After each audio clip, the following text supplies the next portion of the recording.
Jai Hind friends, this is Pura Academy channel and I am here going to cover all the details regarding the Hindu editorial analysis and the concurrent news which is going on. So I will cover via PIB news down to our front line and lots of current affairs in this video.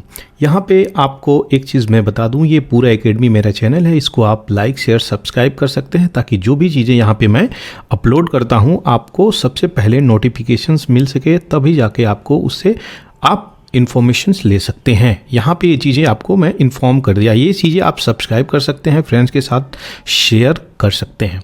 चलिए आगे बढ़ते हैं और देखते हैं आज के the Hindu editorial analysis में क्या क्या नई चीज़ें हैं, उसकी डिटेलिंग को यहाँ पे कवर करी जाएगी। मेक श्योर आप चैनल को यहाँ पे सब्सक्राइब कर लें ताकि जो चीज़ें मैं यहाँ पे अपलोड करता हूँ आपको आसानी से नोटिफिकेशंस मिल जाएँ और बेल आइकन को दबाना ना भूलें। चलिए शुरू करते हैं हर बार की तरह यहाँ पे यूपीएससी के प्रीवियस ईयर क्वेश्चन से। तो ये जो प्रीवियस ईयर क्वेश्चंस यहाँ पे मैं डालता हूँ उसकी इम्पोर्टेंस ये है कि वो कहीं ना कहीं क्वेश्चंस इसके स्टेटमेंट से आते रहते हैं और स्टेट पीसीएस की अगर हम बात करते हैं तो यहाँ पे हम देखते हैं कि इससे भी क्वेश्चंस हर बार आते रहते हैं। तो ये इम्पॉर्टेंट चीज़ है, इसको नेग्लेक्ट करके नहीं चल सकते और इसकी प्रैक्टिसिंग बहुत इम्पॉर्टेंट है। किसी भी एग्ज़ाम्स को क्रैक करने के लिए उसको मॉक पेपर प्रैक्टिस बहुत इम्पॉर्टेंट होता है, इसलिए हम लोगों को यहाँ पे 2 क्वेश्चंस डेली देते हैं और नेशनल पार्क की डिटेलिंग देते हैं एक स्टेट की पर डे। तो यहाँ पे उसको हम लोग देखेंगे। पिछला जो क्वेश्चन दिया था मैंने वो था कॉपर स्मेल्टिंग प्लांट से। तो कॉपर स्मेल्टिंग प्लांट यहाँ पे उसके कंसर्न में क्वेश्चन है। तो क्या कह रहा है, दे may release lethal quantity of carbon monoxide into the environment. तो यहाँ पे लीथल कार्बन मोनोऑक्साइड ये नहीं निकालता है, ये दूसरा गैस निकालता है, जो कि इसका राइट आंसर 2 और 3 है। इसकी डिटेलिंग भी आपको अभी दी जाएगी। Copper slag can cause leaching of some heavy metal into environment. तो ये इन्वायरमेंट की बातें बोल रहा है। जो स्लैग है जो निकलते हैं वो कहीं ना कहीं इन्वायरमेंट को बहुत हद तक हानि पहुंचा सकते हैं, जो कि एक राइट स्टेटमेंट है, वेरी सिंपल है ये। और they may release sulphur dioxide as pollutant, तो ये भी एक राइट स्टेटमेंट है। दूसरा जो है व्हाट इज़ ब्लू कार्बन। तो ब्लू कार्बन का मैंने यहाँ पे दिया हुआ है, carbon captured by the ocean and coastal ecosystem. तो ये इसकी राइट आंसर यहाँ पे दिया है। अब इसकी डिटेलिंग को हम देख लेंगे। सबसे पहले देखते हैं कि ये जो कॉपर स्मेल्टिंग प्लांट है, जिस प्रोसेस से इसको स्मेल्ट करके बनाया जाता है, उस प्रोसेस को हम यहाँ पे देखेंगे। तो आप देख रहे हैं कहीं ना कहीं स्लैग निकलता हुआ नज़र आ रहा है। जो नीचे लेयर में स्लैग जम जाते हैं, रेसिड्यू मटेरियल होती है ये, उस प्रकार से स्लैग और मैट को हम यहाँ पे देख सकते हैं।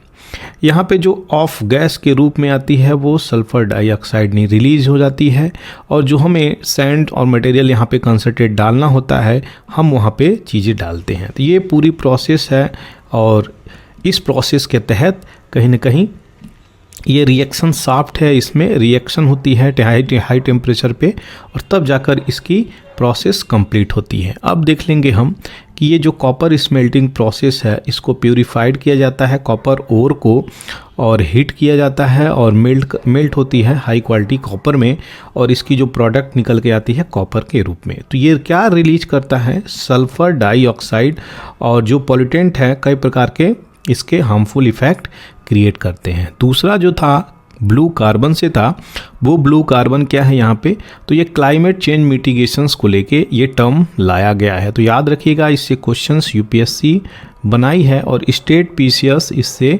क्वेश्चंस बनाने के लिए बेताब रहते हैं। तो ये भी चीज़ें हैं, कहीं ना कहीं आपको चीज़ों के बारे में इन्फॉर्म होनी चाहिए।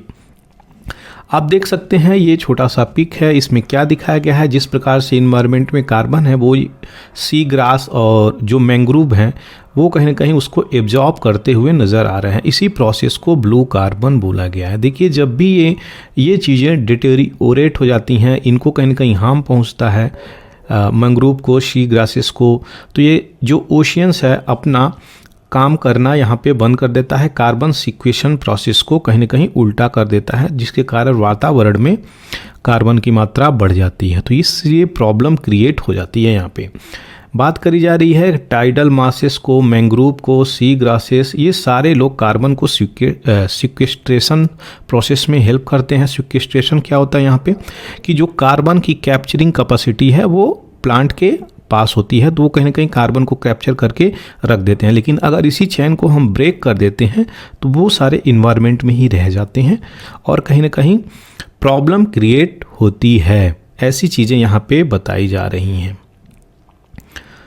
ये इसकी डिटेलिंग आपको यहाँ पे मैं दे दिया, ये सारी चीज़ें कवर हो गई। बढ़ते हैं आगे हम नेशनल पार्क की तरफ। तो ये रहा नेशनल पार्क, यहाँ पे बताई गई है कासु ब्रह्मानंदा रेड्डी नेशनल पार्क और महावीरा हरिना वंशथाली नेशनल पार्क और मुरु गवानी नेशनल पार्क।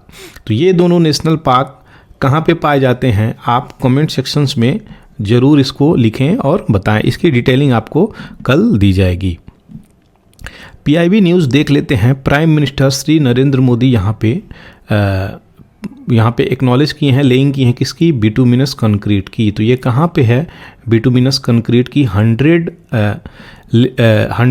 लेन किलोमीटर, यहाँ पे 100 किलोमीटर की ये जो लेन बनी है वो गाजियाबाद अलीगढ़ एक्सप्रेसवे के आसपास बनी है। तो ये चीज़ें याद रखने के लिए है, इंपॉर्टेंट है। अगर पूछ दे क्वेश्चंस कहाँ से आया तो ये चीज़ें याद रखनी है। किसकी बनी है, तो बिटुमिनस कंक्रीट की बनी है।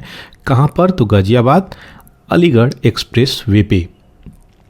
दूसरा जो है हिस्टोरिक स्टेप लिया गया है यहाँ पे, एविएशन फ्यूल को एथेनॉल से यहाँ पे कहीं ना कहीं चलाने के लिए अभी स्टार्टअप हुई है और ये इंडिजिनसली चीज़ चली है। तो ये कमर्शियल फ़्लाइट के रूप में फर्स्ट टाइम यहाँ पे चली है। प्राइम मिनिस्टर इसको अप्रेज करते हुए नज़र आ रहे हैं। तो हरदीप सिंह पुरी यहाँ पे चीज़ें की हैं जो कि एक सस्टेनेबल डेवलपमेंट की तरफ आगे बढ़ती हुई भारत की पॉलिसी और एक्टिविटी नज़र आ रही है। दूसरा जो न्यूज़ निकल के आ रहा है तो वर्ल्ड बी डे जो 20 मई को मनाया जा रहा है यहाँ पे भोज एग्रीकल्चर कॉलेज वाराणसी में, बालाघाट मध्य प्रदेश में। तो यहाँ पे चीज़ें इस चीज़ को सेलिब्रेट कर रही है। तो किस चीज़ को लेके, तो यहाँ पे मिनिस्ट्री ऑफ एग्रीकल्चर और फार्मर वेलफेयर नरेंद्र सिंह तोमर इस चीज़ में अपनी पार्टिसिपेशंस दिखाएंगे और फार्मर के 1000 फार्मर जो हैं, बी कीपर, प्रोसेसर और बिजनेस को लेके, एंटरप्रेन्योर को लेके, इस सारे लोगों को एक साथ जोड़ के कहीं ना कहीं आगे बढ़ाने की बातें बोली जा रही है। इनडायरेक्ट वे में बोली जाए तो फार्मर का इनकम जो 2024 तक टारगेट है उसको कैसे कंप्लीट किया जाए, डबल किया जाए गवर्नमेंट का, वही चीज़ें यहाँ पे आगे ले जाने की बातें बोली जा रही है। तो हनी प्रोडक्शंस को एक बढ़ावा मिलेगा जो कि अच्छी बातें हैं। नेक्स्ट जो चीज़ें निकल के आती हैं वो आपके सामने, union minister of chemical and fertiliser doctor Mansukh Mandaviya ji यहाँ पे प्रिसाइड किए हैं क्या, एशिया पेट्रोकेमिकल इंडस्ट्री कॉन्फ्रेंस 2023। तो एशिया पेट्रोकेमिकल इंडस्ट्री कॉन्फ्रेंस कौन प्रिसाइड किया है, तो मनसुख मांडविया। इनको याद रखने की ज़रूरत है। और ये किस थीम के साथ आगे बढ़ने की प्रयास किया जा रही है, तो यूजरिंग इन ए सस्टेनेबल फ्यूचर। देखिए अभी जो हम सस्टेनेबल डेवलपमेंट SDG की बात करें तो वह 2015 से 2030 के आसपास चल रहा है। लेकिन MDG की हम बात करें, मिलेनियम डेवलपमेंट गोल, तो 2000 से लेके 2015 तक ये चीज़ें थी। तो अब ये ख़त्म हो गई, अब इसकी शुरुआत चल रही है। 2030 तक SDG चलेगी। इसमें 17 गोल हैं, 169 टारगेट हैं। तो 17 गोल के जो पार्ट हैं 169 टारगेट के रूप में निकले हैं। तो वो 17 गोल आप देख सकते हैं यहाँ पे, वो सारे के सारे 17 गोल सस्टेनेबल डेवलपमेंट गोल जो कि इम्पॉर्टेंट है। क्वेश्चंस यहाँ से आता है, इसकी डिटेलिंग हर स्टेट PCS में ज़रूरत है और यहाँ कहीं ना कहीं इस स्टेट PCS में क्वेश्चंस आते हैं।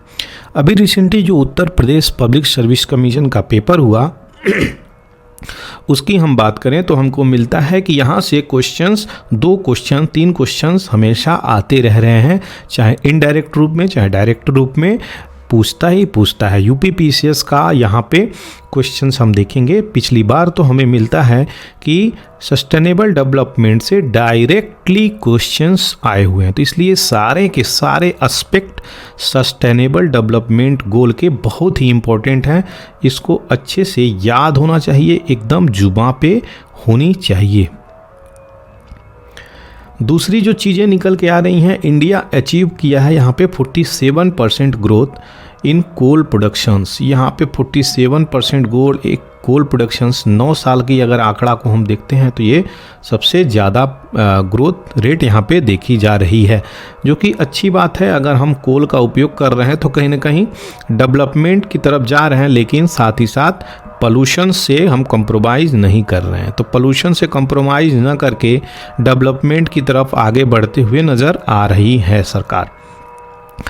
6th सबमरीन प्रोजेक्ट 75 का जो पार्ट है, यहाँ पे प्रोजेक्ट 75 के अंदर जो भी सबमरीन बनाने की परियोजनाएं थीं उसको लेके यहाँ पे आई है। तो वागसीर जो है यहाँ पे ट्रायल में चल रही है, वागसीर सबमरीन, और यहाँ पे इंडिया गवर्नमेंट को 2024 तक के आसपास इसको कहीं ना कहीं इंडक्ट करने की बात चल रही है, आपस में अपने देश में इसको लाने की बात चल रही है। याद रहे अभी ये ट्रायल फेज़ में है।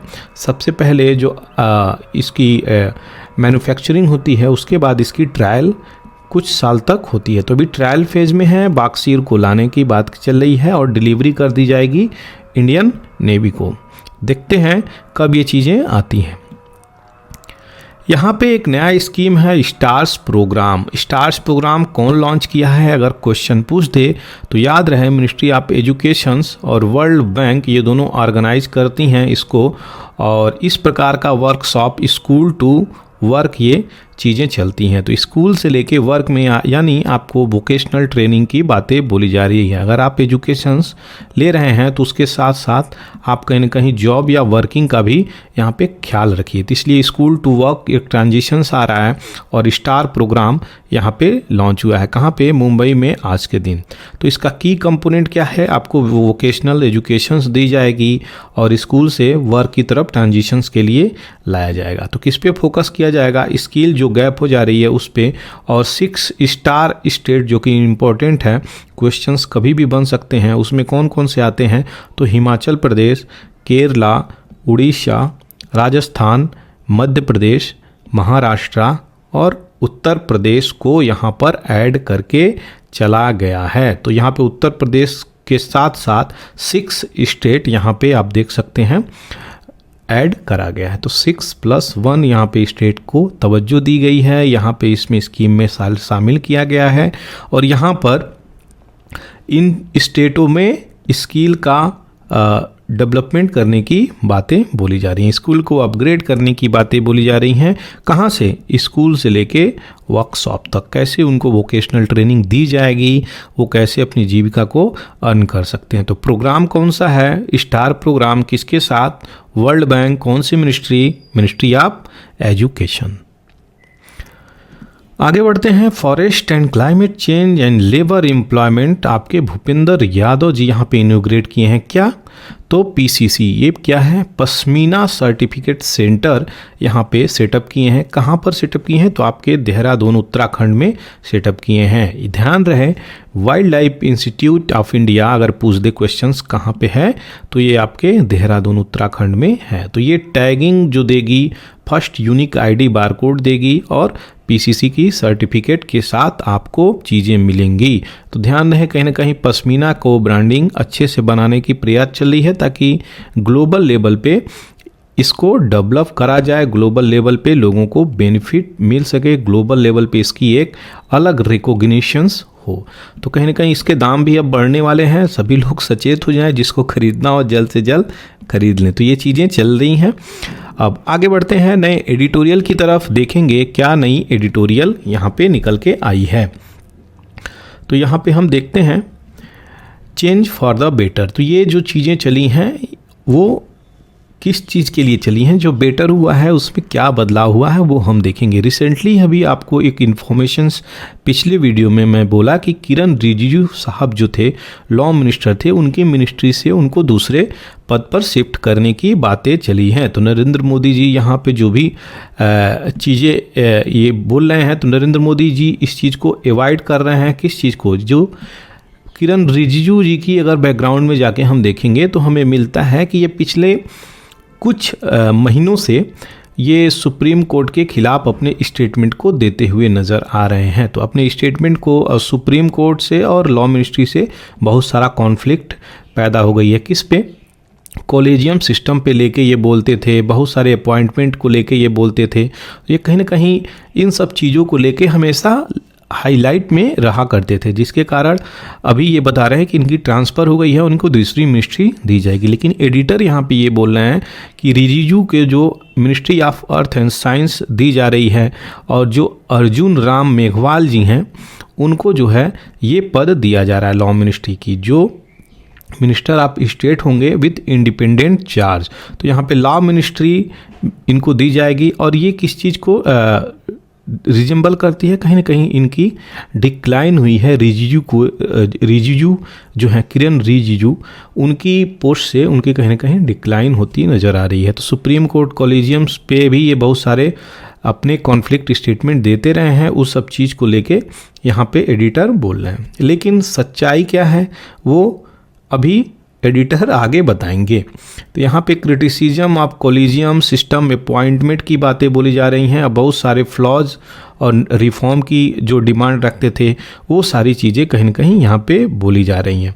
ये भी ये बातें बोले थे कि एंटी इंडिया गैंग भी कहीं ना कहीं आपके रिटायर्ड जज चलाते हुए नज़र आ रहे थे, जिसके कारण ये चीज़ें प्रॉब्लम क्रिएट कर रही थी। तो ये चीज़ें कॉलेजियम सिस्टम को लेके न्यूज़ में थी, तो ये आपके एडिटोरियल में थी। बात आ रही है कि क्यों चूज किया गया यहाँ पे अर्जुन मेघवाल जी को, तो ये बात बोली जा रही है कि ये बीकानेर कॉन्स्टिट्यूएंसी से रिजर्व किए गए हैं और इनकी बीकानेर कॉन्स्टिट्यूएंसी की जो सीट है वहाँ से ये मेघवाल जी आते हैं। तो राजस्थान से आते हैं और राजस्थान में बोला गया है राजस्थान में कि अभी रिसेंटली असेंबली की इलेक्शंस है जो कि इसी साल होनी है। तो अब देखते हैं यहाँ पे गेम चेंजर के रूप में ये उभर के आते हैं, क्या चीज़ें होती हैं, उन्हीं को लेके यहाँ पे सारी चीज़ें बताई गई हैं। तो गवर्नमेंट को यहाँ पे एवॉइड करना चाहिए क्या इम्प्रेशंस, अगर ऐसा कोई इम्प्रेशंस आता है, और जो एब्सोल्यूट कंट्रोल है अपॉइंटमेंट की जजेस की उसको लेके कहीं ना कहीं यहाँ पे एवॉइड करने की ज़रूरत है। तो एब्सोल्यूट कंट्रोल गवर्नमेंट के हाथ में नहीं होना चाहिए, किसके अपॉइंटमेंट को लेके, अपॉइंटमेंट ऑफ जजेस के। ध्यान रहे कॉलेजियन सिस्टम पे 2014 में आपका आता है 99 कॉन्स्टिट्यूशनल अमेंडमेंट एक्ट, जिसके कारण सुप्रीम कोर्ट इसको नेग्लेक्ट कर देती है। ये बैकग्राउंड की न्यूज़ थी, इसको इन्फॉर्मेशंस के रूप में याद रखिएगा। ये चीज़ें क्वेश्चंस यूपीएससी कई बार स्टेटमेंट में डाल देती है। आगे बढ़ते हैं एसडीजी प्रोग्रेस की तरफ। तो भोपाल बहुत ही अच्छा एक अचीवमेंट कर लिया है यहाँ पे, और उस अचीवमेंट को हम यहाँ पे देखेंगे। तो भोपाल के जो अचीवमेंट हैं वो क्या हैं, कैसे हैं, वो फर्स्ट सिटी के रूप में कैसे डेवलप हो रहा है यहाँ पे, उसको हम यहाँ पे देखेंगे। तो भोपाल जो है पहला सिटी ऐसा बन गया है भारत का जो ज्वाइन कर रहा है global movement on localisation of sustainable development goal. तो जो एसडीजी हैं उसके बारे में यहाँ पे बातें बोली जा रही हैं। तो कैसे लोकल लोग वहाँ पे सपोर्ट कर रहे हैं भोपाल को लेके, और उसकी एक लोकल मूवमेंट चल रही है उसको आगे बढ़ाने के लिए, कैसे कि सस्टेनेबल तरीके से भोपाल सिटी को डेवलप किया जाए, उस तरीके से वहाँ पे चीज़ें लेके आया जाए ताकि कोई भी प्रॉब्लम्स इन्वायरमेंटल, सोशल, इकोनॉमिकल, हर प्रकार से यहाँ पे चीज़ों को ले जाने की बातें बोली जा रही हैं। जो कि चीज़ें क्या है, वीएलआर क्या है, वॉलंटरी लोकल रिव्यू। तो यहाँ पे वॉलंटरी जो भी इच्छुक हैं वो पार्टिसिपेशंस करेंगे और लोकली इस चीज़ को रिव्यू करी जाएगी। 2015 में बात करें तो 193 मेंबर स्टेट यूनाइटेड नेशंस के इस एजेंडा को अडॉप्ट किए थे कि 2030 एजेंडा जो है सस्टेनेबल डेवलपमेंट गोल। तो ये 2030 एजेंडा भी पूछा हुआ है, किससे रिलेटेड है, सस्टेनेबल डेवलपमेंट से रिलेटेड है, जो कि 17 सस्टेनेबल डेवलपमेंट गोल रखता है, 169 टारगेट रखता है। तो यहाँ पे हम सबसे पहले देख ही लेते हैं कि सस्टेनेबल डेवलपमेंट की गोल की डिटेलिंग क्या है। तो आप स्क्रीन पे यहाँ पे देख रहे होंगे सस्टेनेबल डेवलपमेंट गोल 17 है और इसके जो टारगेट हैं 169 है। ये क्वेश्चंस कई बार किसी भी एग्जाम में पूछा हुआ है और सस्टेनेबल डेवलपमेंट गोल से यूपीएससी हमेशा क्वेश्चन बनाती है, स्टेट पीसीएस हमेशा क्वेश्चन बनाती है। किसी भी कॉम्पिटिटिव एग्जाम में क्वेश्चंस इसी दायरे से आए हुए हैं, तो ये बहुत इंपॉर्टेंट है, इसको हम देखेंगे। सबसे पहली अगर बात करें तो सस्टेनेबल डेवलपमेंट में गोल में आती है पॉवर्टी नहीं होनी चाहिए। दूसरा जो आता है कि हंगर नहीं होनी चाहिए, जीरो हंगर की तरफ बढ़ेंगे तभी लोग, जब अगर गरीब लोग होंगे तो भूखमरी से मरेंगे, और भूखमरी से मरेंगे तो उनकी स्वास्थ्य गड़बड़ होगी, स्वास्थ्य गड़बड़ होगी तो एजुकेशंस ले ही नहीं पाएंगे। इस सब चीज़ को आपस में कनेक्ट करके ये चीज़ें बोली गई हैं। तो चौथा क्वालिटी एजुकेशंस के लिए है, पांचवा जेंडर की इक्वालिटी के लिए है कि जो भी मेल फीमेल हो, ट्रांसजेंडर हो, उनमें किसी भी प्रकार का कोई भी आपस में डिस्क्रिमिनेशंस नहीं होनी चाहिए। स्टेट गवर्नमेंट, लोकल गवर्नमेंट या सेंट्रल गवर्नमेंट, किसी भी प्रकार का इसमें डिस्क्रिमिनेशंस नहीं होनी चाहिए। क्लीन वाटर और सैनिटेशंस की बातें बोली गई हैं। स्वच्छ भारत अभियान को आप इसमें जोड़ सकते हैं, टॉयलेट कंपेनिंग जोड़ सकते हैं, हर घर जल जोड़ सकते हैं। ये सारी चीज़ें कहीं ना कहीं इसमें आती हैं। तो क्लीन वाटर एंड सैनिटेशंस आपका 6 में आता है। एफोर्डेबल और क्लीन एनर्जी की बातें बोली गई हैं, ग्रीन एनर्जी की इसमें बातें बोली गई हैं। तो एफोर्डेबल और क्लीन एनर्जी, रिन्यूएबल एनर्जी की तरफ अगर हम शिफ्ट होते हैं तो ये 7 में आता है। 8वां जो बात आ रही है इंपॉर्टेंट है, वो डिसेंट वर्क और इकोनॉमिक ग्रोथ को लेके आता है। 9वां जो है इंडस्ट्री और इनोवेशंस इंफ्रास्ट्रक्चर को लेके आता है। 10वां जो है इनइक्वालिटी को कम करने में मदद करता है। और 11वां जो है सस्टेनेबल सिटी एंड कम्युनिटीज़ को डेवलपमेंट करने की बात करता है।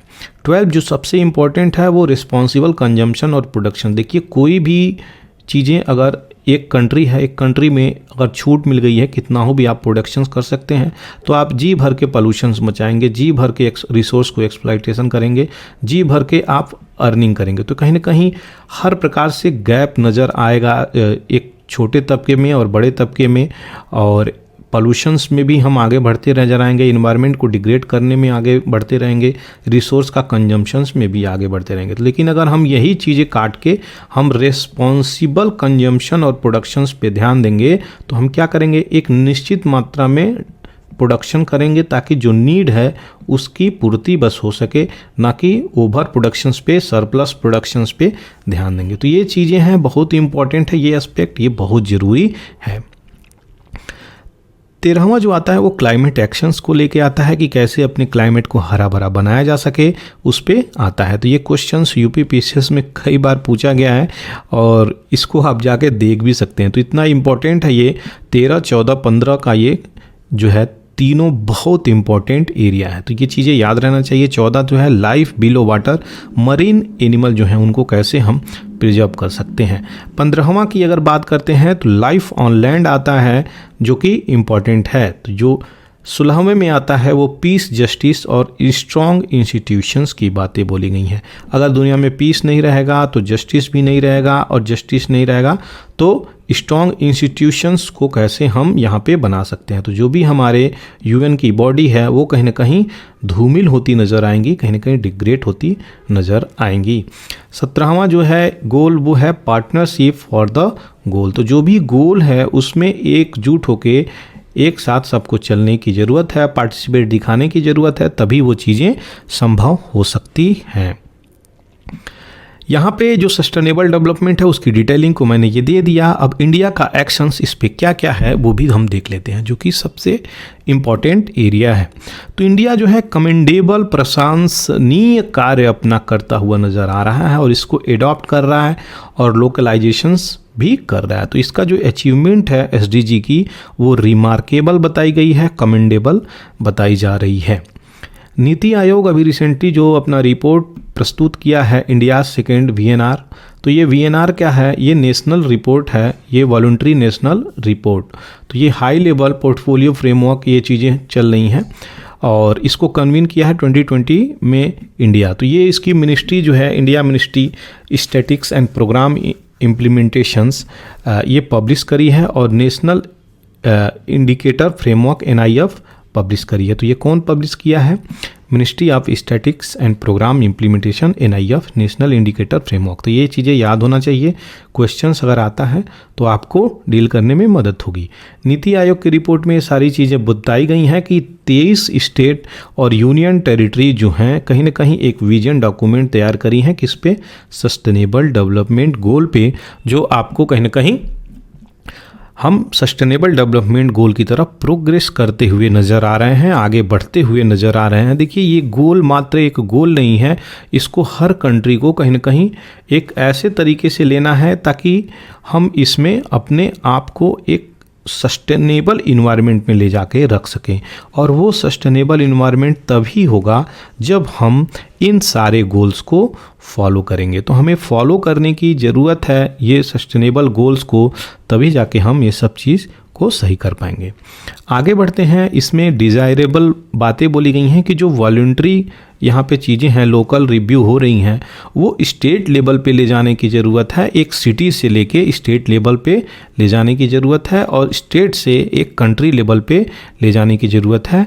VLR से VNR की तरफ अगर हम मुड़ेंगे, ये वॉलंटरी लोकल रिव्यू, ये वॉलंटरी नेशनल रिव्यू, तो ये VNR की तरफ अगर हम बढ़ेंगे तभी कहीं ना कहीं एक सिटी से लेके एक नेशन की तरफ हम बढ़ सकते हैं और अपने इस गोल को अचीव करने में मदद मिल सकते हैं। बात करी जा रही है भोपाल की VLR सिस्टम की, जो एक कोलाबोरेशन है Bhopal municipal corporations, UN habitat और कलेक्टिव 23 लोकल स्टेक होल्डर, इन लोगों की कोलाबोरेशन के साथ इसको कहीं ना कहीं आगे बढ़ाने की बातें बोली जा रही हैं। भोपाल सिटी को एक अच्छे तबके पर उभारने की बातें बोली जा रही हैं। देखिए, अगर ये चीज़ें हो जाती हैं, जो कि बहुत बड़ी टास्क है MP गवर्नमेंट के सामने, खासकर इंडिया के भी सामने, तो हमें अगर ये चीज़ें अच्छे से इम्प्लीमेंट हो जाती हैं सक्सेसफुली, तो हमको क्या करना चाहिए, और भी बहुत सारे स्टेट को इसमें आगे आना चाहिए, अपने सिटी को लेके आना चाहिए, जो कि यहाँ पे बातें बोली जा रही हैं कि हमें नेशनल स्तर पे इस चीज़ों को लेके जाना चाहिए।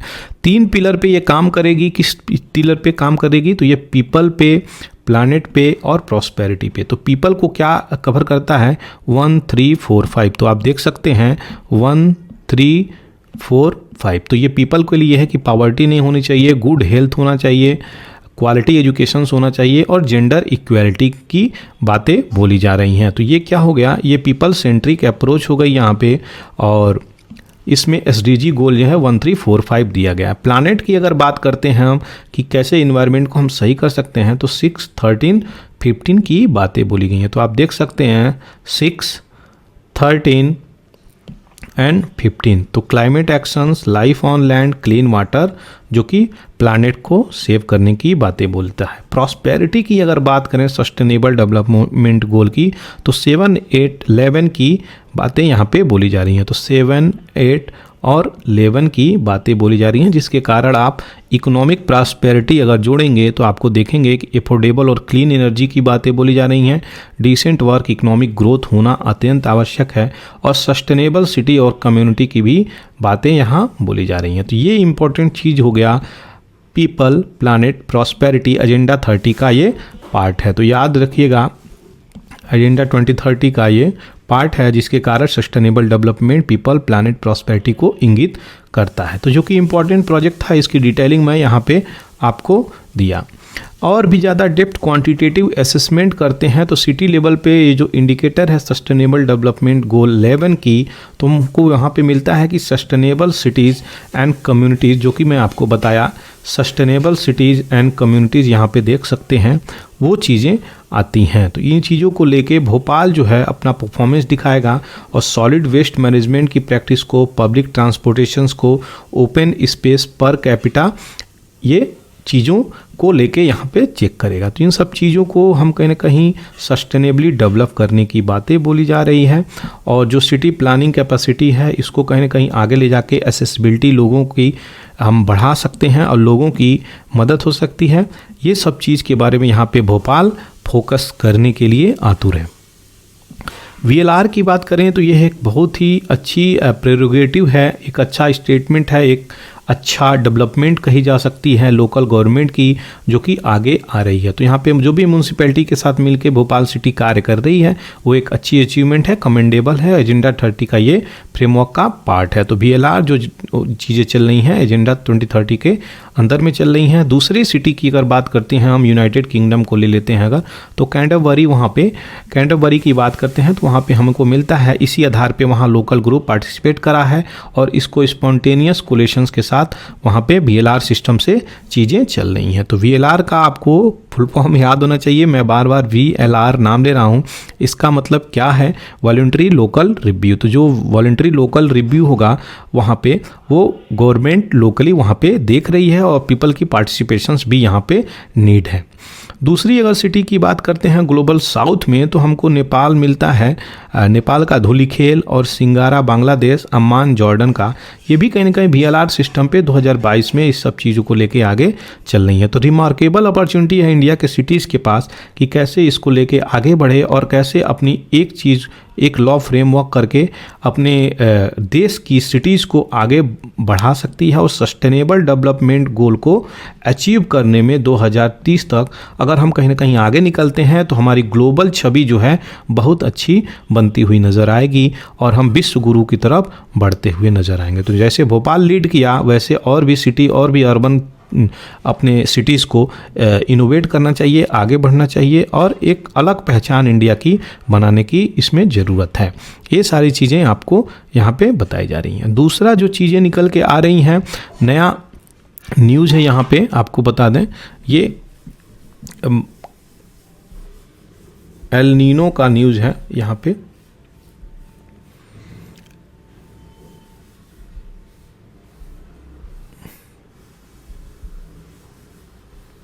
तो एल नीनो को यहाँ पे हम देखेंगे, एल नीनो से क्या यहाँ पे प्रॉब्लम हो रही है उसकी डिटेलिंग भी अभी देखेंगे। तो क्लाइमेट जो पैटर्न है वो अभी यहाँ पे प्रिडिक्ट किया गया है 2023 में कि जो भी हम लोग 3 बिलियंस के आसपास 2029 तक लॉस करने वाले हैं। तो हम लोगों का 2023 में ये एस्टिमेशंस करी गई है कि कितने ट्रिलियन की हम लॉस करने वाले हैं 2029 तक। तो 3 ट्रिलियन की हम कॉस्ट, 3 ट्रिलियन के आसपास डॉलर हम लूज़ करने वाले हैं। किस चीज़ को लेके, क्लाइमेट पैटर्न को लेके हम कहीं ना कहीं इसको लूज़ करने वाले हैं। तो ये लूज़ जो है आपका 2020 से लेके 2099 तक बात करें तो 84 ट्रिलियन के आसपास हो जाएगी। ये साइंस जर्नल में पब्लिश हुई है। तो ये इंपॉर्टेंट डाटा है, इन्फॉर्मेशंस, ये याद रखिएगा, कहीं ना कहीं ये चीज़ें आ सकती हैं। दूसरी जो मॉडल प्रोडक्ट्स की बातें बोली जा रही हैं वहाँ पे वो फ्यूचर में जो एल नीनो इवेंट है वो कैसे इम्पैक्ट करेगा हमारी इकोनॉमी को और किस प्रकार से एल नीनो की कॉस्ट हम लोगों को देता चला जा रहा है, हम लोगों को इकोनॉमिक लॉस देता चला जा रहा है। तो यहाँ पे 82 से 97-98 की बात करी जाए तो 3% से लेके 1.5% ऑफ द इकोनॉमी GDP कहीं ना कहीं हम लोगों की रफली इसमें कॉस्ट करती हुई नज़र आ रही है। तो ये चीज़ें इम्पैक्ट कर रही हैं और इंडिया जो है काफ़ी वल्नरेबल हो जाएगा। ये सब चीज़ें अगर ऐसी ही चलती रहीं तो ज़्यादा से ज़्यादा इंडिया को वल्नरेबल कंडीशंस में लाके ये रख देगा। अब हम देखेंगे एल नीनो के प्रोसेस को। तो जो एल नीनो है वो उसके कंडीशंस को हम देखेंगे। तो सबसे पहले आप ऑस्ट्रेलिया को देख सकते हैं, दूसरा आप साउथ अमेरिका को देख सकते हैं। तो जो ये इक्वेटर है, आप इक्वेटर लाइन को देख सकते हैं, ये पैसिफिक ओशियन है। तो होता क्या है यहाँ पे इसके प्रोसेस में, एल नीनो के प्रोसेस में होता क्या है, तो यहाँ पे जो ठंडी वाली करंट है, ठंडी वाली करंट शिफ्ट हो जाती हैं किधर, ऑस्ट्रेलियन प्लेट पे, और जो वार्म वाली प्लेट करंट है वो शिफ्ट हो जाती हैं पेरुवियन करंट के रूप में। तो यहाँ पे जो है गर्म जल की मात्रा ओशियंस में आ जाती है जिसके कारण एल नीनो कंडीशंस क्रिएट होती है। ये समांतर रिपीट होती है, 5 साल 7 साल में होती रहती है, ये ब्रेक करके आती रहती है। अब इसका इम्पैक्ट आपके इंडिया कंट्री पे क्या होता है वो हम देखेंगे। अगर एल नीनो आती है तो सबसे पहले कहीं ना कहीं फ्लड आती है, फेमाइंस आती है, ड्रॉट आती है, क्रॉप फेलियर आती है, रेनफॉल भी नॉर्मल नहीं हो पाती है, जिसके कारण लोगों की प्रोडक्शंस, क्रॉप प्रोडक्शंस हर प्रकार की प्रॉब्लम में आ जाती है। तो लोग कहीं ना कहीं पॉवर्टी लाइंस के नीचे आते हुए नज़र आते हैं और जिसके कारण लोगों का जॉब भी जाता हुआ नज़र आता है। तो सारी चीज़ें कहीं ना कहीं एक प्रकार से इंटरलिंक है। यहाँ पे बहुत हद तक जो फॉरेस्ट है उसको भी डेजर्टिफिकेशंस के रूप में डेवलप करने में मदद करता है ये एल नीनो। ऐसी चीज़ें निकल के आती हैं, तो कहीं सूखा, कहीं बाढ़, कहीं क्लाइमेट डिजास्टर्स, कहीं ऐसी चीज़ें निकल के आती हैं जिसके कारण हम लोगों को इंडिया में ये प्रॉब्लम फेस करने के लिए बाध्य हो जाते हैं। और कहीं ना कहीं मानसून जो है कम आता है, रेनफॉल कम लेके आता है और कहीं कम लेके आएगा तो कहीं फ्लड कर देगा, ऐसी सिचुएशंस होती हैं। तो जो नॉर्मल बैलेंसिंग रेनफॉल है वो भी कहीं ना कहीं नहीं हो पाती है, और यही सब चीज़ों की वजह से यहाँ पे प्रॉब्लम निकल के आती है। आगे देखेंगे यहाँ हिडनबर्ग अडानी केस का जो पैनल बनाया है उसको सेबी ने यहाँ पे क्लियर किया है। Expert panel clear SEBI. तो यहाँ पे क्या चीज़ें निकल के आ रही हैं, तो सुप्रीम कोर्ट यहाँ पे ये बोला है कि आप जल्द से जल्द रिपोर्ट सबमिट करिए, लेकिन 6 मेंबर एक्सपर्ट कमेटी यहाँ पे बैठी है सुप्रीम कोर्ट के द्वारा। हिडनबर्ग अडानी में एलिगेशंस जो चलाई गई थी उसकी चली है। तो जो फाइंड है अभी भी कंक्लूसिव एविडेंस यहाँ पे नहीं मिली है, ऐसी बातें यहाँ पे कमिटी बोल रही है। Justice retired committee AM Sapre के द्वारा ये चीज़ें चल रही हैं। तो कौन है AM सप्रे? ये रिटायर्ड जस्टिस हैं, याद रखना चाहिए आपको। अगर क्वेश्चन पूछ ले तो आप कर सकते हैं। तो यहाँ पे ये इसी सब चीज़ की इन्वेस्टिगेशन चल रही है। आगे जो रिपोर्ट निकलेगी उसकी डिटेलिंग आपको दी जाएगी। रिसेंटली G7 की मीटिंग आपका होस्ट हो रहा है कहाँ पे? हिरोशिमा में। हिरोशिमा कहाँ है? आपका जापान में पड़ता है। ध्यान रहे हिरोशिमा में जो बम्बार्डिंग करी गई थी US के द्वारा, वह हिरोशिमा और नागासाकी में करी गई थी। ये किस साल करी गई थी, और वो 2 बम जो हिरोशिमा में गिरे थे उनके क्या नाम थे? आप कमेंट सेक्शंस में ज़रूर बताएं, तभी आपको लंबे समय तक ये चीज़ें याद रहेंगी। और यहाँ पे जो मीटिंग चल रही है उसकी मीटिंग की बातें चल रही है कि एशिया को कैसे रोका जाए, रसिया को कैसे रोक कर हम उसको कहीं ना कहीं ये सब चीज़ पे बाध्य कर सकते हैं। तो रसिया को कहीं ना कहीं कंपेल करने की यहाँ पे प्रोसेस चल रही है G7 इकोनॉमी के द्वारा। देखते हैं किस हद तक ये सफल होते हैं। और यहाँ पे सारे के सारे G7 जो मेंबर हैं, यहाँ पे देखिए कहीं ना कहीं उस जगह पे जहाँ पे बम्बार्डिंग हुई थी उस पार्क में, हिरोशिमा मेमोरियल पार्क, यहाँ पे लोग खड़े हुए हैं और पीस के लिए यहाँ पे स्टैंडिंग पोजीशंस में आप देख सकते हैं। सुप्रीम कोर्ट अभी रिसेंटली डिफ़र किया गया है कि साइंटिफिक सर्वे को आप अभी रोकिए, अभी पोस्टपोन करिए। तो डिफ़र का मतलब होता है पोस्टपोन कर देना। और यहाँ पे ज्ञानवापी जो मॉस्क्यू है, आपके कहाँ पे है ज्ञानवापी मॉस्क्यू? आपके यूपी में है ये चीज़ें, आपके बनारस में ये चीज़ें हैं। तो ये ज्ञानवापी मॉस्क्यू पे ये चीज़ें बोली हैं। और क्यों बोली हैं कि DY चंद्रचूड़ जी जो 3 जज बेंच की मीटिंग को हेड किए हैं, DY चंद्रचूड़, वो बोले हैं बहुत सारे ऐसे एस्पेक्ट हैं जिसको कंसीडर करने की बात है, जैसे कि बहुत सारी प्रॉब्लम ASI में भी हमें चेक करवानी पड़ेगी कि क्या चीज़ें हैं, हम उससे बात करेंगे तब जाकर कहीं कहीं जो ये चीज़ें हैं इन्वेस्टिगेशंस के रूप में हो सकती हैं। तो इस पर अभी डेफर लगा दिया गया है, पोस्टपोन कर दिया गया है। आगे देखते हैं क्या चीज़ें निकल कर आएंगी।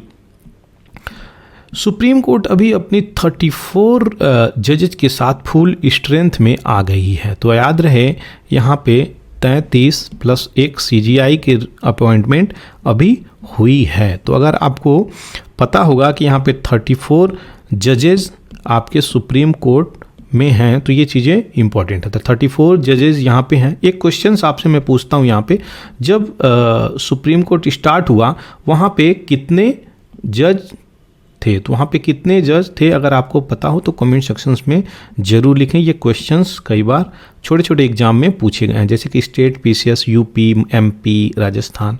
इसमें कहीं ना कहीं स्टेटमेंट के रूप में या फिर डायरेक्ट क्वेश्चंस के रूप में भी आपको देखने को मिल जाते हैं। तो ये चीज़ें जो मैं बोलता हूँ उसको ध्यान में रखें। कोई भी चीज़ें यहाँ पे UPSC के कंसर्न में लेते बोली जाती तो हैं ही, साथ में स्टेट PCS की भी चीज़ों को, क्वेश्चंस को यहाँ पे जो आती हैं उसकी डिटेलिंग दे दी जाती है। तो यहाँ पे अभी किसको अपॉइंटमेंट करी गई है? तो प्रशांत कुमार मिश्रा। तो प्रशांत कुमार मिश्रा यहाँ पे देख सकते हैं, उनको वो दिला रहे हैं आपके कौन? DY चंद्रचूड़। तो आपके CGI हैं DY चंद्रचूड़, याद रखिएगा। और ये 91 नंबर के CGI हैं। आप क्वेश्चंस ये डील कर सकते हैं, कमेंट सेक्शंस में ज़रूर लिखें। दूसरी जो बातें बोली गई हैं, आर्सेनिक का एक्सपोजर हो रहा है तो ये कॉग्निटिव एबिलिटी को कहीं ना कहीं हैम्पर कर रहा है। तो कैसे हैम्पर कर रहा है कॉग्निटिव एबिलिटीज़ को, वो सब चीज़ को हम देखेंगे। यहाँ पे अभी रिसेंटली एक छोटी सी सर्वे हुई है, रिसर्च हुई है, जिसमें ये बोला गया है कहीं ना कहीं इन्वायरमेंटल बायोलॉजिकल फैक्टर जो है ये किसको किसको अफेक्ट कर रही है, तो न्यूरोलॉजिकल कॉग्निटिव जो डेवलपमेंट हो रही है यंग पीपल में, उसको ये कहीं ना कहीं अफेक्ट करती हुई नज़र आ रही है। तो ब्रेन को, टिश्यूज़ को और कॉग्निटिव थिंकिंग पावर को ये कहीं ना कहीं हमको जोड़ती हुई नज़र आ रही है, और ये इस बीमारी से हम इम्पैक्ट होते हुए नज़र आ रहे हैं। तो ये चीज़ें हैं, एक साइलेंट पैंडेमिक इसको बोल दिया गया है, और लोगों के मास पॉपुलेशंस को ये इम्पैक्ट करती हुई नज़र आ रही हैं। तो आर्सेनिक क्या है, जो भी ग्राउंड वाटर है वहाँ पे उसके उस जल में आर्सेनिक पाया जाता है। तो अगर हम खेतों में इस्तेमाल करते हैं, खेत से अनाज निकलता है, अनाज हम लोगों के थाली में चावल के रूप में, गेहूं के रूप में आता है, तो उस थाली में कहीं ना कहीं आर्सेनिक है, जिसके कारण हमें प्रॉब्लम हो रही है। तो हम जल की मात्रा अगर लेते हैं, वाटर की मात्रा, उसमें भी आर्सेनिक, क्रॉप फसल से हम फूड लेते हैं उसमें भी आर्सेनिक हमें प्राप्त हो रहा है। तो ये प्रॉब्लम है, क्रिएट हो रहा है। सबसे ज़्यादा आपको प्रॉब्लम किस बेल्ट में मिलेगा, जो गंगेटिक बेल्ट है, गंगा जिधर से निकल के जा रही है वहाँ पे आर्सेनिक की मात्रा ज़्यादा मिल रही है। तो ये चीज़ें हैं, यहाँ पे इम्पॉर्टेंट न्यूज़ दी गई है। देख लेते हैं कुछ आर्सेनिक के इम्पॉर्टेंट इफेक्ट को, और जो कि इम्पॉर्टेंट है, क्वेश्चंस कई बार बने हैं। तो नर्वस सिस्टम को ये इम्पैक्ट करता है, इम्पेयर कर देता है, आपके इंटेलेक्चुअल फंक्शनिंग को कहीं ना कहीं न्यूरो प्रॉब्लम क्रिएट कर देता है। तो कार्डियोवास्कुलर सिस्टम की बातें करें अगर, तो हृदय को भी कहीं ना कहीं प्रभावित करता है, हाइपरटेंशन, हार्ट अटैक की भी समस्या देता है। दूसरा जो है रीनल सिस्टम की बातें करी जाए, जो कि किडनी से रिलेटेड है, ब्लैडर कैंसर से रिलेटेड है, ये भी रीनल प्रॉब्लम किडनी से रिलेटेड है, ये भी याद होना चाहिए। तो हमें कहीं ना कहीं किडनी की भी समस्या देती हुई नज़र आ रही है। स्किन का कैंसर भी इससे हो सकता है और प्रॉब्लम क्रिएट कर सकता है, किससे, आर्सेनिक से। तो ये बहुत ही डेंजरस एस्पेक्ट है, इस पे रिसर्च होना चाहिए और इसकी टैकलिंग, इसकी सॉल्यूशंस निकलनी चाहिए, बहुत ही इंपॉर्टेंट है। इंडोक्राइन सिस्टम की बात करी जाए तो कहीं ना कहीं डायबिटीज़ की तरफ भी हम लोग मुड़ते हुए नज़र आ रहे हैं। Impaired glucose tolerance pregnant women में कहीं ना कहीं चीज़ें आ रही हैं। तो जो भी प्रेग्नेंट है, बच्चे तक की, अपनी फीटस की भी यहाँ पे डायबिटीज़ की भी समस्याएं निकल के आ रही हैं। रेस्पिरेटरी सिस्टम की बात करी जाए तो टीबी की, ब्रोंचिटाइटिस की, लंग कैंसर की समस्या निकल के आ रही हैं। लीवर कैंसर की भी इससे समस्या निकल के आ रही हैं। और जो डेवलपमेंटल प्रोसेस है वो कहीं ना कहीं क्या है कि ये इंक्रीज करेगा कैंसर रिस्क इन एडल्ट, और इन्फेंट की मॉर्टेलिटी को भी ये बढ़ा देगा। न्यूरोलॉजिकल इम्पेयरमेंट दिखा रहा है, और ये रिड्यूस्ड बर्थ वेट, जो बर्थ वेट है उसमें भी कहीं ना कहीं कमियां नज़र आ रही हैं। तो ये बहुत ही डेंजरस प्रभाव कर रहा है किस पे, ह्यूमन पे। इसको टैकल करने की आवश्यकता है। आगे बढ़ते हैं। यहाँ पे टोनी साहब हैं जो ग्लोबल गोल्डन ग्लोब रेस को जीत चुके हैं। इसको मैं पिछले वीडियो में भी बताया था, कुछ 10-15 दिन पहले ये काफ़ी हाईलाइट न्यूज़ में थी। इसकी चीज़ें को मैं यहाँ पे आपको बताया था। तो ग्लोबल गोल्डन ग्लोब रेस एक ऐसा रेस है जिसकी डिटेलिंग मैं आपको अभी इसी पे दे रहा हूँ, तो जो कि पिछले वीडियो में मैं दिया था। तो 1-2 मिनट में इसकी डिटेलिंग को देख लीजिए। ये एक ऐसा ग्लोबल रेस है जो आपको अगर कंट्री के कोई भी पार्टिसिपेंट इसमें करते हैं तो उनको कोई भी गैजेट यूज करने की आवश्यकता नहीं होगी। मोबाइल फ़ोन आपको नहीं दिया जाएगा, और मोबाइल फ़ोन तो आपको मिलती है लेकिन उससे केवल आप 3 SMS एक दिन में कर सकते हैं। आपको ट्रैकिंग डिवाइस नहीं दी जाएगी कि आप कहाँ पे हैं, आपको लोकेशंस खुद जांच करना है, और आपको रुकना भी नहीं है अगर आप इस पे पार्टिसिपेट करते हैं। तो ये एक नॉन स्टॉपिंग परफॉर्मेंस है, आपको देना है। तो हर माहौल में आप कैसे अपने आप को डाल सकते हैं, और यह डाल करके आप इस चीज़ को आगे बढ़ाना है। तो इसको जो पृथ्वी का सरकम बेल्ट है उसको चारों तरफ फेरा लगाना है, चारों तरफ इसको शिप से घूमना है, नाव से घूमना है। तो यही इंडिया के पहले ऐसे हैं जो टोनी इस सब चीज़ को कंप्लीट किए हैं, वो भी अकेले नॉन स्टॉप। तो सरकम नेविगेशंस की चीज़ें हैं, ग्लोब को कैसे करी जा रही है। तो यहाँ 2022 में ये 2nd प्लेस लिए हैं, और 236 दिन के आसपास ये बोट को लेके अपने पहुँचे हैं। तो ये South African Christian Nesser took the first spot, यहाँ पे पहला स्पॉट मिला है, and first women to win the race. तो फर्स्ट वुमेन भी ये थी जो इस रेस को विन करी थी। तो ये चीज़ें याद रखिएगा, इंपॉर्टेंट चीज़ें हैं, इसकी डिटेलिंग मैं आपको अभी दिया। बात करती हैं अभी ये जो आज का न्यूज़ है उसमें क्या दिया है। तो ये अपने बहुत सारी प्रॉब्लम की वजह से जूझ रहे थे, बैकबोन में प्रॉब्लम, फ्रैक्चर आ गई थी, स्ट्रेचर पे लेटे हुए थे, व्हील चेयर पे चल रहे थे, फिर भी ये हार नहीं माने और इस रेस को कुछ ही महीनों के बाद ये इसमें पार्टिसिपेट करते हैं और इसमें इंडिया से पार्टिसिपेट करने के बाद कहीं ना कहीं अच्छा पोजीशंस लाते हुए भी नज़र आते हैं। तो ये टोनी थे, इनको आप लोग याद रखिएगा। दूसरी जो इम्पोर्टेंट न्यूज़ है ईरान की, ईरान में जो अमानी प्रोटेस्ट चल रही है, एक अमानी प्रोटेस्ट, तो ये महसा अमानी की डेथ हो गई है वहाँ पे, उसकी वजह से यहाँ पे ईरानी प्रोटेस्ट चल रही है। तो यहाँ पे ईरान में एग्जीक्यूट किया गया है 3 लोगों को, जो कि न्यूज़ में चल रहा है, अभी याद रखिएगा। ये सलमान रश्दी जो एक नोवेलिस्ट हैं, ये ब्रिटिश अमेरिकन नोवेलिस्ट हैं, ओरिजिन इंडिया की सिटीजनशिप की थी। तो इनको जो है कहीं ना कहीं टेरर अटैक से इनको कई बार धमकी भी मिल चुकी है। तो ये न्यूज़ में थे, इसलिए इनको याद रखिएगा। और कहते हैं टेररिज्म शुड नॉट टेरराइज अस, और ये हमें डरा नहीं सकता, ऐसी चीज़ें बोलते हैं। सीरिया और ये जो सीरिया के असाद का यहाँ पे सऊदी को होस्ट करेंगे मीटिंग, किस चीज़ के बारे में, तो अरब की जो लीग को लेके यहाँ पे चर्चा चल रही है। तो देखते हैं आगे क्या न्यूज़ आता है। रसिया जो है बैन किया है 500 से ज़्यादा लोगों की एंट्री, जिसमें बराक ओबामा को भी शामिल कर दिया गया है। तो रसिया पे सैंक्शंस वेस्ट वाले लगा रहे हैं, तो रसिया भी कहीं ना कहीं उनके ऊपर सैंक्शंस लगाने में पीछे नहीं हट रहा है। तो बराक ओबामा को भी यहाँ पे रिस्ट्रिक्शंस में डाल दिया गया है। बहुत ही इंपॉर्टेंट बातें निकल के आ रही हैं। गट्स एमिडस बाथ ब्लड बाथ, ये एक बुक है और ये बुक किसके द्वारा रिलीज करी गई है, तो ये आप देख सकते हैं। और ये किसके ऑटोबायोग्राफी है, तो ये ऑटोबायोग्राफी है आपके अंशुमान गायकवाड़ के। अंशुमान गायकवाड़ कौन है? अंशुमान गायकवाड़ ये फॉर्मर इंडियन क्रिकेटर हैं जो 40-35 टेस्ट खेल चुके हैं, नेशनल कोच भी रह चुके हैं।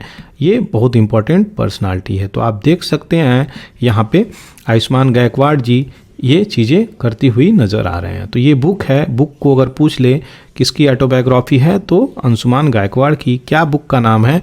वो गट्स एमिडस ब्लड बाथ, ये बुक का नाम है। तो इम्पॉर्टेंट है, ये सारी चीज़ें मैंने यहाँ पे कवर किया। ये सारी चीज़ें द हिंदू एडिटोरियल एनालिसिस 20 मई की चीज़ों को मैंने यहाँ पे आपके सामने कवर कर दिया है, सारी डिटेलिंग आपको दे दी गई है। आशा करते हैं ये सारी चीज़ें पसंद आई है। तो आपको अगर पसंद आई है तो इस चैनल को लाइक शेयर सब्सक्राइब करना बिल्कुल भी नहीं भूलें और बेल आइकन दबा दीजिए, ताकि जो भी मैं अपडेट करता हूँ आपको आसानी से प्राप्त हो सके। फ्रेंड्स, इस चैनल पे द हिंदू एडिटोरियल को देखने के लिए और डिस्कशन सुनने के लिए आपका बहुत बहुत धन्यवाद। इसी तरह बने रहिए। पूरा एकेडमी पे आपका स्वागत है। थैंक यू फॉर वॉचिंग पूरा academy the Hindu editorial analysis.